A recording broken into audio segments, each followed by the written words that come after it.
Yo, welcome everyone back into Crypto's News. It's me, Omar Bam, aka Crypto. Thanks for the love on that little Bach piece. I'm learning it right now. That is Suite 5 from his English suites. And it's pretty awesome, but it's a lot of work, maybe even more difficult than it seems. But yeah, a lot of people have been asking me to play some more piano, so I figured why not record some stuff, I guess, for the beginning of the show. But thanks a lot for tuning back in. We're going to be catching up on what is going on in crypto as we start another wild week. Hopefully, it is not as insane as what happened last week, but honestly, I don't doubt it. Are we in a simulation? More and more people are thinking it's true just because of the wild details that keep coming out related to the Sam Bankman-Fried and FTX drama. And now we have the media picking it up and plenty more going on there. So we're going to explore that stuff and more. Go ahead and grab yourself a nice seat, a beverage, relax. We're going to dive into things and enjoy the conversation, hopefully here in the live chat.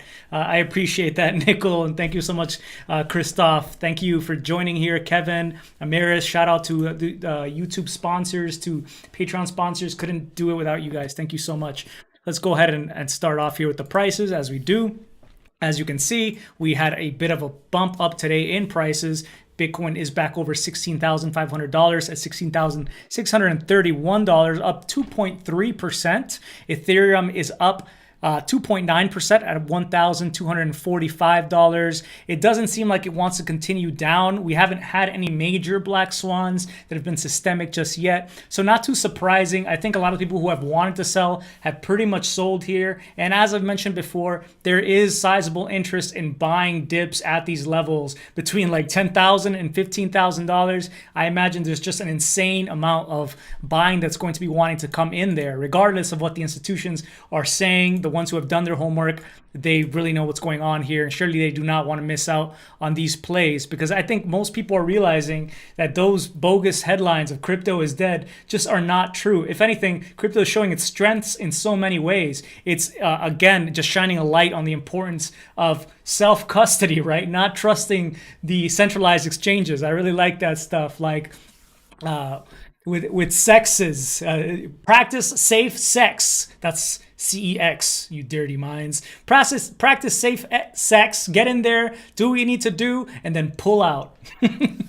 Anyway, nice to see that prices aren't continuing down. That gives me some confidence here with what's going on in the market. XRP up 13.3%. I just read a headline, actually. I don't have it pulled up here, but it looks like Coinbase is getting approved as amicus, as friends, basically, in the case against the SEC. So they're allowed to put forward more documents in XRP's favor here. So that's probably why we're getting a bump up here. I think there was some fear around what Library's decision last week could mean for XRP, but that seems to be dying away somewhat with the price. Anyway, I think this is part of what could be going on with crypto here. Maybe they're sniffing out some sort of market moves, the crypto folks, that the regular stock market isn't picking up on today.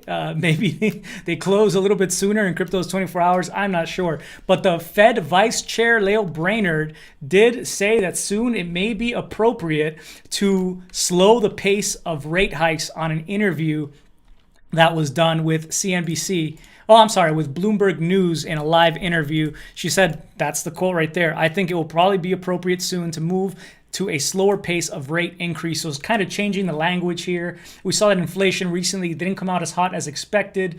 And they're like, basically, it looks like the Fed here is getting ready to at least slow down the pace, maybe 50 basis points in December, and then probably stopping soon altogether. Maybe they know something about markets fragility here and they're trying to get ahead of that. Not entirely sure, but it's signaling more dovishness than I've seen recently from them. And that could be something that could move markets to the upside. As far as whether we're going to be going down or up, I have two pieces of information here that I think are interesting. I think this was something to take note by Rect Capital. He said BTC would need to drop an additional 35% from current levels to match its average historical bear market retracement of 84.5%. So that would take us just north of $10,000. So could something happen still that would take us down there? Absolutely. History doesn't always repeat, but it often does rhyme. And we just generally do see these kinds of retracements. At the same time, I'm hearing all sorts of stuff. Like this entire bull run was pushed forward by just fake bogus money. Three Arrows Capital, Luna. You had, of course, SBF and FTX cooking up their books and making it seem like there was more volume liquidity in the markets, and that is what kind of faked this bull run that we recently had up to $60,000. I'm not sure if that's entirely true, but that would be like building a giant rug and just pulling it out from everyone. I guess it's totally possible. But anyway, there's definitely some fakeness that goes on there with this fractional reserve exchanges that don't have all the Bitcoin. That's a lot of what's going on here, right? Like they bought FTT tokens that are worthless, or issued FTT tokens for their $14+ billion valuation at FTX, and that was just fake. There's a lot of wash trading where you trade with yourself at an exchange to pump up volume, all sorts of other funny business. But at the end of the day, there is a true demand somewhere, and I imagine we're probably close to those levels considering the washing out that has been going on. A lot of the bad players are disappearing, and that's nature healing, I think. Rugged indeed, rugged indeed. Yeah, maybe we'll get one more black swan, Miris. Maybe that's exactly will take us to those levels. But Edward Snowden looks like he's keen on buying here. Here he tweeted out, there's still a lot of trouble ahead, surely talking about the contagion going on here related to FTX and Alameda and so on. Still a lot of trouble ahead, but for the first time in a while, I'm starting to feel the itch to scale back in. You can see here, he posted this chart and he showed how on March 13th, 2020, he had tweeted, at a very opportune time to be buying before this recent run. He had tweeted, this is the first time in a while I felt like buying Bitcoin, kind of like what he's saying now. That drop was too much panic, referring to the prior drop, and too little reason. Well, I don't know that there's too little reason with this recent drop, Edward Snowden. So again, it's not exactly the same, but it does rhyme in some sort of ways as far as coming off of a huge drop. And at the very least, having Edward Snowden getting that feeling. There's something to be said about OGs coming out here and feeling something. I think experience does help a lot when it comes to cryptocurrencies, riding these different ways. And he's been there since the very beginning. So I definitely give him a little bit more credit than others. And if he said he feels like buying Bitcoin here, then maybe it is in fact time to be doing so. Not financial advice, as he said himself. But he actually wrote here, when most people say this is not financial advice, they're lying, but this is actually not financial advice since I have zero financial education and no idea what I'm doing. Love it. Same here. I'm with Edward Snowden on that one. Anyway, as far as contagion, one of the bigger hedge funds that we're hearing about that's suffering here is IKA Guy. Travis Kling of IKA Guy posted this on Twitter, which I think is notable. It's a little bit different the way his tone really changes up here as we move along. You'll see, and it's worth listening to. So check out some of his thoughts. Unfortunately, he wrote, I have some pretty bad news to share. Last week, IKA Guy was caught up in the FTX collapse. We had a large majority of the hedge fund's total assets on FTX. By the time we went to withdraw Monday morning, we got very little out. We're now stuck alongside everyone else. We've been in constant communication with our investors since Monday. The amount of support we've received has been astonishing, given the circumstances, and deeply heartwarming. It was entirely my fault and not everyone else's. I lost my investors' money after they put faith in me to manage risk, and I truly am sorry for that. I have publicly endorsed FTX many times, and I'm truly sorry for that. I was wrong. There's a lot of uncertainty about what's going to happen next. In the very near term, IKA Guy is going to continue trading the assets we have left that are not stuck on FTX. Hopefully they don't have a lot of their investors pulling out because of this. So this is assuming they have much left that's not stuck. We're also going to make a decision about what to do with our venture fund, which was unaffected by FTX. Over the coming weeks and months, the timeline and potential recovery for FTX customers will become clear. Right now, it's really hard to say. At some point, we'll be able to make a better call on whether IKA Guy is going to keep going or just move into wind down mode. There's a ton of pontification on bigger picture issues that could be done right now, but I just don't have it in me at the moment. I'm pretty disgusted, he says, with the space as a whole and kind of humanity in general. I'm at a loss for words at the depth and breadth of the pieces of shit that permeate crypto. So many fucking sociopaths who are granted the opportunity to do so much damage. It's hard for me to imagine the space bouncing back quickly from this ordeal. Too many got burned. too hard. If crypto is to recover and continue on its journey to make the world a better place, I believe the entire concept of trust has to be completely re-architected. Bitcoin is trustless. Then we built all these trusted things around it, and those things have failed catastrophically. Yeah, we're going back to Genesis here. We're going back to the roots of the ideals. It's obvious now that the space has not done enough to identify and expel bad actors. We're letting way too many sociopaths get way too powerful, and then we all pay the price. If IKA Guy continues on, we pledge to fight harder in this regard. It's a fight worth fighting. Finally, please be kind to one another here and in your daily lives. There's way too many bad people out there for the good people to act shitty too. Have empathy for your fellow humans. I think that was well put. And I guess something else to note a lot is that if you're in the United States, for example, you might not really be using FTX very much. You're not supposed to be able to use FTX. So you have to use FTX US. And FTX US was not nearly as possible as FTX. Like if you're wondering what the most trusted exchanges here stateside are, maybe you're outside of here, maybe you're looking for new exchange somehow, maybe you were on FTX US, then that would probably be Gemini, Kraken, Coinbase, maybe Binance. Those are probably your best bets at this time. I tend to go with Coinbase or Kraken, right? Kraken, I really like their ideals. Coinbase, really strong war chest, public. I like their CEO, the way he communicates, the way he's run the company. Binance apparently has a huge war chest out there. So they have a reserve fund. They have survived market turmoil, and they kind of kicked this whole thing off in a wizard-like fashion. So I don't know. Let me know what you guys think is a huge exchange. But if you are an FTX and you were stateside, you maybe were just like a fund, a hedge fund like this. So I don't think the average person may be suffering as much unless you're outside of the US. In the US, you're probably like just watching this and suffering, I guess, from the price, the capital losses or whatever, and you're concerned about the space overall. But I don't think that the space is really suffering in regards to people having lost money, the average person, unless they lost it through a fund like this, of course, like is my point. So I think maybe institutional trust is at sway here, but not so much the retail would be my suspicion from this, at least stateside. Anyway, this New York Times article just came out and is being heavily critiqued. How Sam Bankman-Fried's crypto empire collapsed. He went on an interview and gave some details. You can check it out for yourself. Here, I'll put it in the chat so you guys can read it if you want to.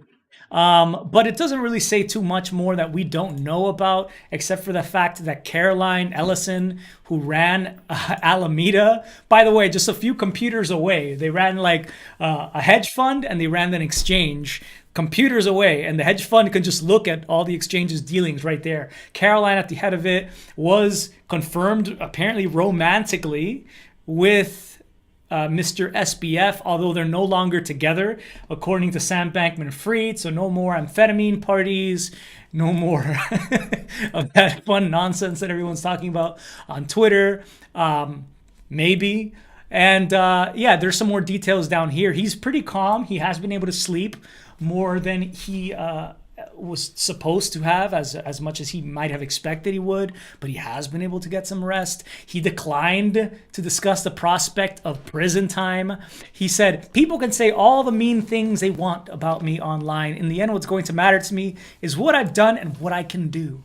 It looks like he's found ways to occupy his time playing a video game called Storybook Brawl.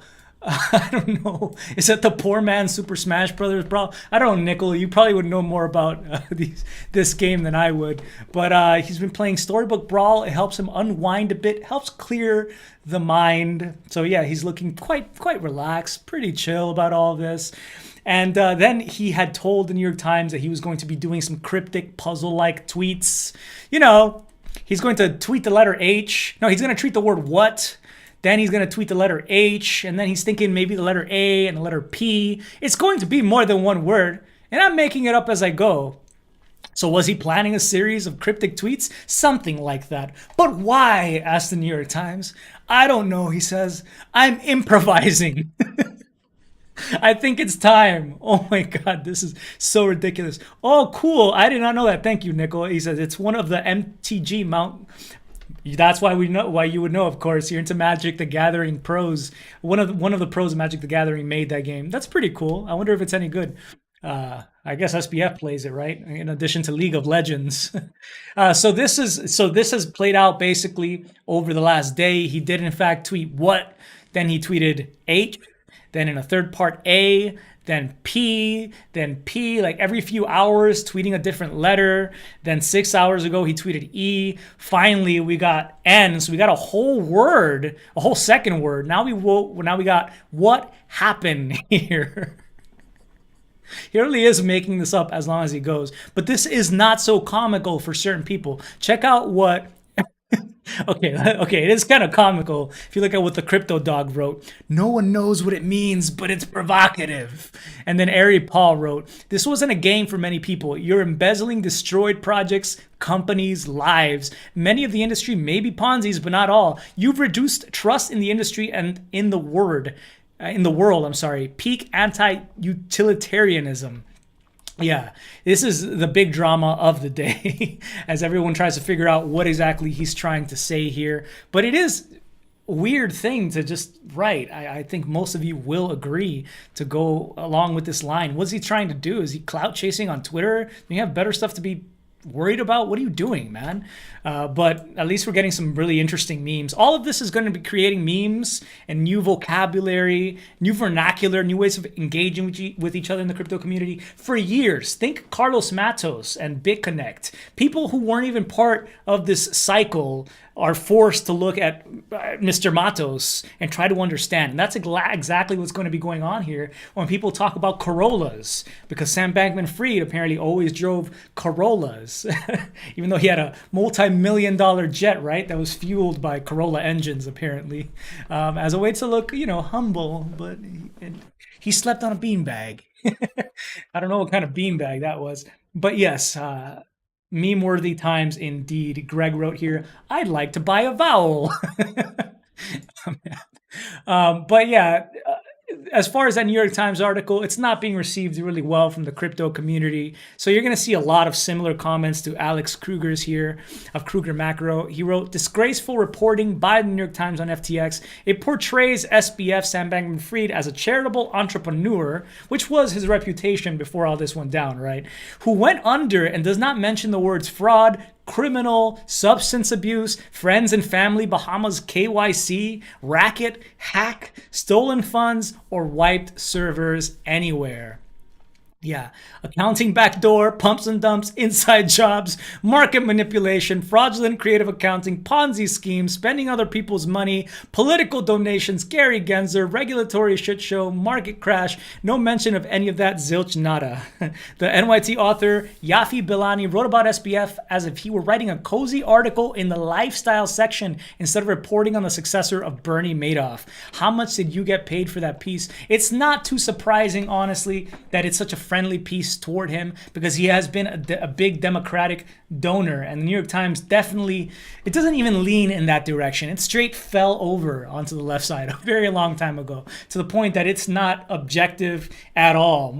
Almost every single article that I read. I don't know why I'm still subscribed. Like I've said before, I'm pretty sure it's just so I can read crappy articles like this to you from time to time, and so that I can play the crossword puzzle, which is fine, I guess you could say. But damn. Anyway, I'm sure part of the reason that SBF is sleeping fine is because he has other assets, right? Besides his Corolla and his beanbag, he has this penthouse suite that he's selling right now for about $40 million. You can see here in Nassau, New Providence, 12,000 square feet. It hosts a sumptuous master bedroom suite with his and her bathrooms, walk-ins, closets, plus a private balcony with lounge area and spa. Additionally, another 4 ensuite bedrooms, which were occupied, by the way. The New York Times article did go into how almost like 10 people lived inside of that house. Wow, there was romanticism between Caroline and SBF.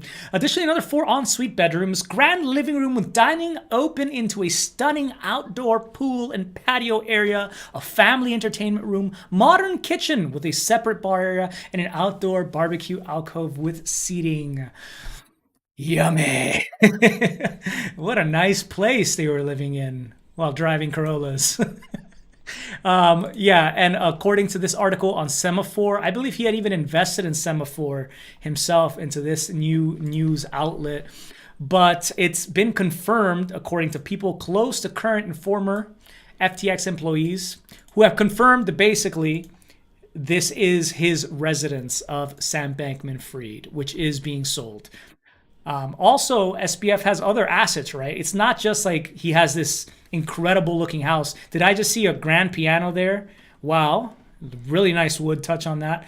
And he also has shares of Robin Hood. He had kind of bailed out Robin Hood. He had invested in Robin Hood a while back, and it looks like he's trying to offload some of his shares. Here's Lupify writing, SBF was trying to sell his 6.6% share of Robin Hood, the exchange broker, worth $472 million on the app Signal. The shares were held by an Antigua and Barbuda entity called Emergent Fidelity, which is personally controlled by Bankman-Fried and not included in the FTX bankruptcy filing.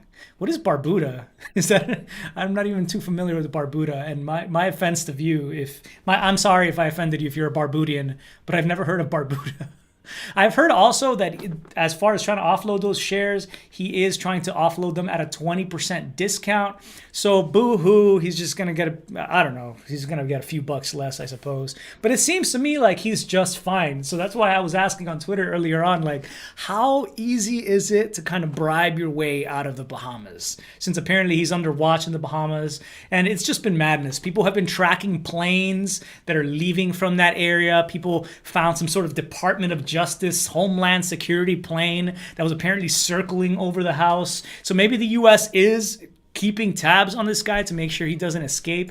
But who do you got to bribe to get out? If only John McAfee had been around, right? He could have helped him out. Anyway, as far as the Bahamas stuff, because we do know that he was giving priority withdrawals after the exchange had halted withdrawals to apparently people who were KYC'd in the Bahamas. If you lived in the Bahamas, which is basically, as others have said, friends and family who had accounts on FTX, you were able to withdraw for a while there before that was clamped down by the SEC version of the version of the SEC in the Bahamas, their Securities Commission. But it turns out that this may not have been entirely truthful as far as a tweet from FTX about this. They had written, as far as people noticing these withdrawals were happening, they wrote, per our Bahamian HQ's regulation and regulators, we have begun to facilitate withdrawals of Bahamian funds. As such, you may have seen some withdrawals processed by FTX recently as we complied with the regulators. Okay, cool. The regulators said that you can do. Okay, cool. Except this came out over the weekend on Saturday. A statement from the Securities Commission who said the commission wishes to advise that it has not directed, authorized, or suggested to FTX Digital Markets Ltd. The prioritization of withdrawals for Bahamian clients. The commission further notes that such transactions may be characterized as voidable preferences under the insolvency regime and consequently result in clawing back funds from Bahamian customers. There should be no preferential treatment, basically, that was granted for Bahamian citizens and people KYC'd there. So, yeah, basically a complete lie from FTX here. What is going on? It's just, like, how did we not realize they were lying? They were serial liars.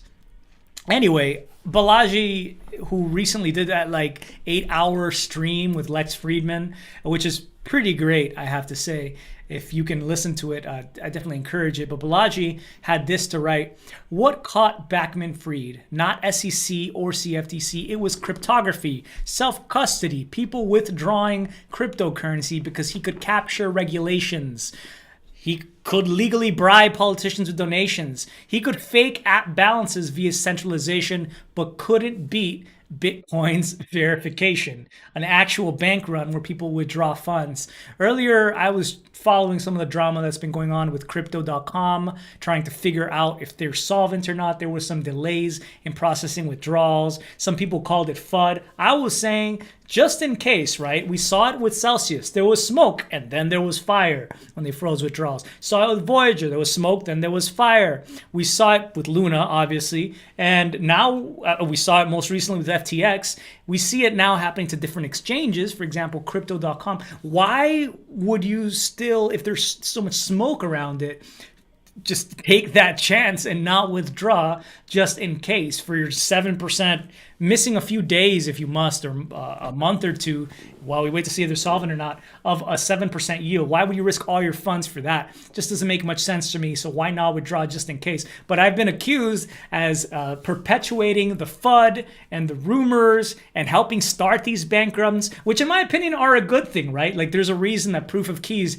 exists and that these exchanges should be called out sometimes if they don't have the funds there. So what happened to FTX, it doesn't happen again, right? So I'm just saying, I'm not entirely sure about what's going on with crypto.com. BlockFi has, again, stopped withdrawals. They claim not to have a majority of funds on FTX, but they had the funds on FTX US, and FTX US was supposed to be fine. Turns out it's not fine. So yeah, BlockFi seems to be a problem right now, maybe a complete situation. You might not get those funds back until some sort of bankruptcy proceedings, be my guess. But if you're still on crypto.com and you're still able to withdraw, I would just advise caution. That's all I'm saying. Just look at all the details here. Anyway, you do have now some exchanges that are publishing proof of reserves. So this is something that's been playing out. CZ of Binance had said we should be doing this, right? Talking about how much we actually have proof of reserves. And now you're having exchanges not just provide proof of reserves, which doesn't really let you know the other side of it, right? You can talk about how much money you have, but if you're not talking about the debts you have, you're not talking about the liabilities, and what good is it to just know your proof of reserves? So now you do have some exchanges that are publishing proof of reserves. So you have Kraken, Coinbase, and Gate.io becoming the first exchanges to publish proof of reserves as part of their own audits, including liabilities, which is really great. Binance actually has not provided their liabilities, so interestingly, we do not know that. There's been all talks about this Merkle tree proof of reserves, which is what CZ had brought up. As far as what is that, I think it's summed up a little bit here on the CoinDesk article, just a high-level view. So they wrote that this form of transparency called proof of reserves is a cryptographic method of proving that an exchange is liquid enough to process all customer withdrawals and otherwise allows customers of a cryptocurrency exchange to keep tabs on where their money really is. One way of doing this involves using something called Merkle trees. These produce efficient data structures called hash trees that can be securely verified. This structure, kind of like a map of customers' funds, works even when the reserves become complicated. The idea is that following the publication of a proof of reserves certificate, anyone could follow the money and work out how much crypto an exchange actually holds. In effect, it is a bona fide verification tool to prevent exchanges from surreptitiously running off with customer deposits. But again, it doesn't really tell us about liabilities. It doesn't really stop them from, say, lending money to dodgy borrowers that have no hope of repaying and so on. So yeah, and it could be some sort of self-audit. You could hire some sort of auditing firm, but they might be working on your behalf and so on. So I don't know what good this does. I think they centralized exchanges can only ever hope to get close to what decentralized exchanges innately do by just being on the blockchain, right? So just to get into a little bit of the funny woo-woo stuff, I mean very little. I cannot say much here on YouTube. You guys know what is up. But so it's been unearthed. Caroline Ellison's her Tumblr, so her personal blog here called worldoptimization.tumblr.com by her user account Fake Charity Nerd Girl, and it got some really interesting tidbits here. Some things that she's into, of course. But I had tweeted this out, right? I feel like the FTX Falling Apart, the new NWO attempt at controlling crypto from within, fell apart with it, right? And like, it might seem looking at this like I'm just crazy, I'm coming up with this out of nowhere, but just following a lot of what's been disseminated here, it looks shadier and shadier. You had this guy basically come out of nowhere, usurp all the crypto OGs and get to the top of it, his face on billboards everywhere, partnerships with everyone, and he came out of nowhere this run. the donations, where the money is going, people who appear to be protecting him right now with these kinds of articles, it's just somewhat suspicious. No wonder he's sleeping easy, right? But I really like what Tenpence, who might even be here watching right now, wrote. I mean, it could be the excuse to clamp down on us, an inside job, false flag. So either ways, it could be an inside job here on purpose to demean the space or to take it over from within. I'm not sure what's really going on here, but part of like you could also makes it look that way is if you look at this snippet here where she had responded to a post on her Tumblr. She had written this. Okay, well, Autism Capital shared this. Caroline has a Tumblr called Worldoptimization. Her kink is men who control most major world governments, right? So she had written nothing against this post in particular, but it reminds me that I find it amusing how boy positivity posts on Tumblr always end up taking this cute, infantilizing tone that elides what is actually attractive about men. Here, what I think, wrote Caroline, are some cute boy things. Controlling most major world governments. Yeah, you meet people like that all the time, right? I went to school with people like that. So many cute boys like that. Being responsible for many important inventions and scientific discoveries, spatial reasoning abilities, low risk aversion, sufficient strength to physically overpower you. If you are a boy who is driven to succeed at ambition goals, you are valid. One you guys could get with Caroline. She's not with SBF. That's been confirmed. If you are a boy who arrives at opinions through logical reasoning, you are valid. If you are a boy with the confidence to advocate for unconventional ideas and take actions based on them, you are valid. Come on. Controlling most major world governments, that's totally normal for people who are at the top of crypto, supposedly, right?